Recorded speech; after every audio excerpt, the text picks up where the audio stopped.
Let's have a look at interest rates. Again, you can see in the rest of the world, the US was at zero for ages, then it went up at a massive rate of knots, and it's starting to decelerate its interest rates. It's had a couple of rate cuts recently. Why? Because they think their economy is going to slow down. And this is one of the nonsenses that I'm talking about. All of a sudden, people are talking about what might happen as though it already has.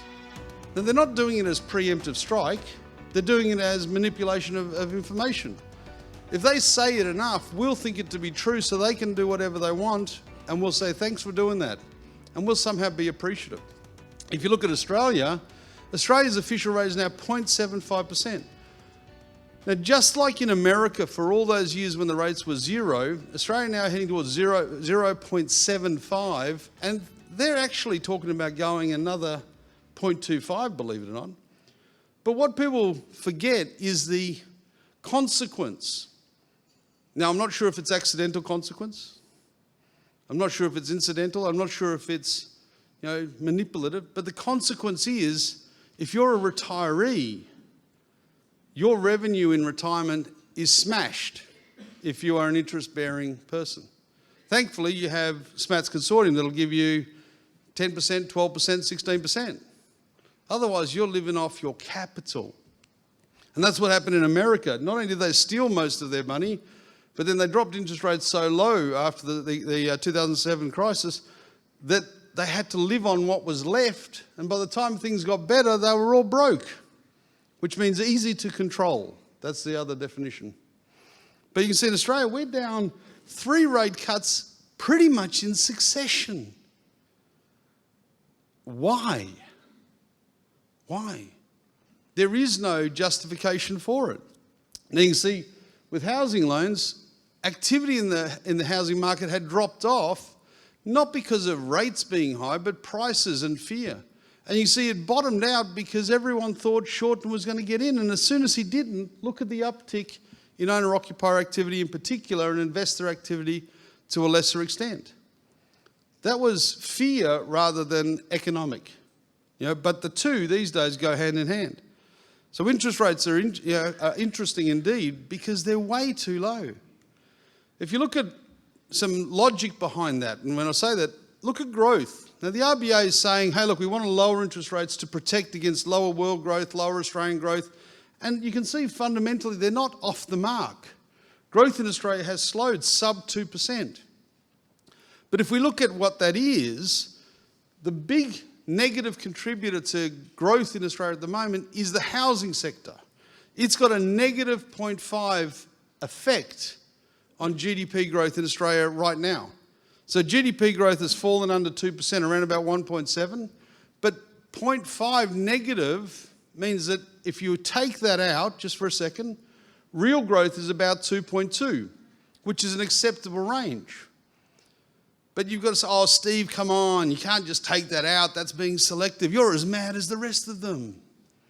But when you think of it, it's pretty obvious that housing was going to have low growth, and the reason is, look at our foreign investment into property markets.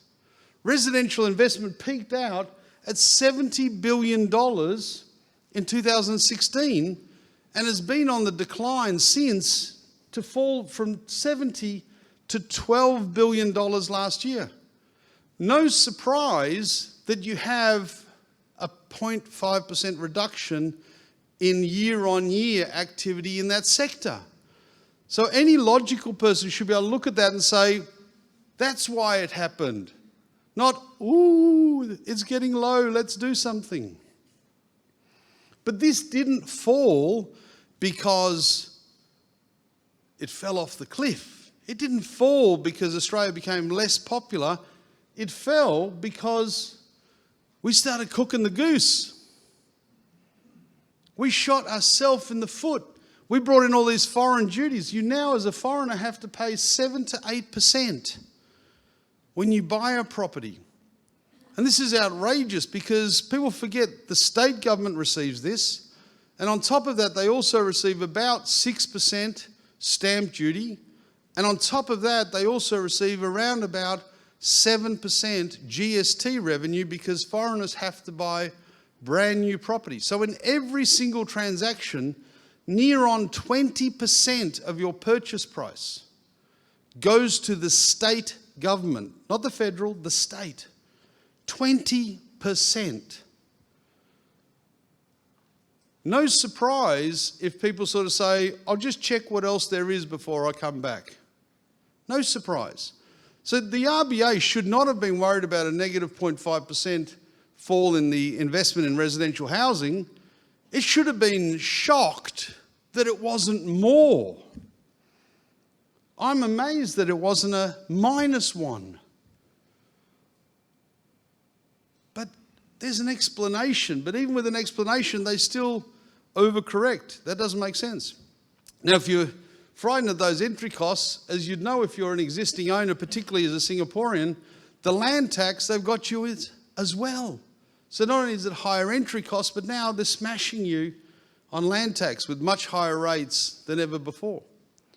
Queensland, for any expatriate, finally said we'll charge expatriates, citizens and PRs less than usual. They've been charging them a surcharge for years, and they finally removed that to give them an in-Australia rate. But everyone else is paying top dollar. But this is why it happened. It's logical, it's sensible. You increase the cost, you lower the activity. You can't be surprised if that means a slower economy. But the year on year will then balance out, because as that decline goes, the next year isn't under pressure to rise because it's now on a lower base. So growth becomes more achievable. When you're at a high point, it's inevitable to have a reduction. But once you get to that reduction, it's not that difficult to get another increment the year after. So it'll only be a small temporary thing. And these governments are foolish because their revenues have dropped almost 90%. So even though they're collecting all this extra money, because of the significant drop in volume, the cash that they receive is down near on 90% from what it was. So that golden goose, it's on special tonight. You can have it at the back when we get out. But ironically, in this world where the RBA has misread the play in my book, it means that we're the benefactors. If we're property investors, it means we can now enjoy unbelievable low interest rates. And the last few years it's been very hard to get loans, but it's getting easier. It's not easy yet, but it's getting easier. So the servicing rules have started to be modified to make sure that you can get the loan that you want. There are more and more options, including coming to a place near you, Smats lending option, which will be very, very favourable. And the rates, crazy. It's now cheaper to borrow in Australian dollars than it is to borrow in Singapore dollars on Australian property. That's never happened in my lifetime. Never. That's not bad. And we're starting to see rates from 3%. Now, it's not easy to get those, but if anyone can, Smats can, so come and see our lending team and we'll get it for you. But that means that your holding cost is hardly anything. We're traditionally used to rates at around about 4.5 to 5.5. So that's a significant reduction. Just as well because rental yields have also come off too. But at least you got both at the same time. How long this lasts, I don't know. But if they keep misreading the play, anything could happen. They seem to put rates up when they shouldn't, take them down when they shouldn't, and we just dragged along for the ride. Who knows? If we come now, so I'll predict here on interest rates, I'll predict that I think we've definitely bottomed out, but the RBA is on the record to say they want another cut. I can't see the logic behind it, but they may well do it. They shouldn't do it, I'm going to say that. I hope they don't do it, because it's not stimulating anything. It's not stimulating anything at all. The banks aren't passing on all of the rate cuts, and they've kept $14 billion a year of additional interest revenue, believe it or not. So prediction for interest rates, they should flatten out and rise. They'll probably just stay where they are for a while. Let's get back onto the property market now, our favourite thing. And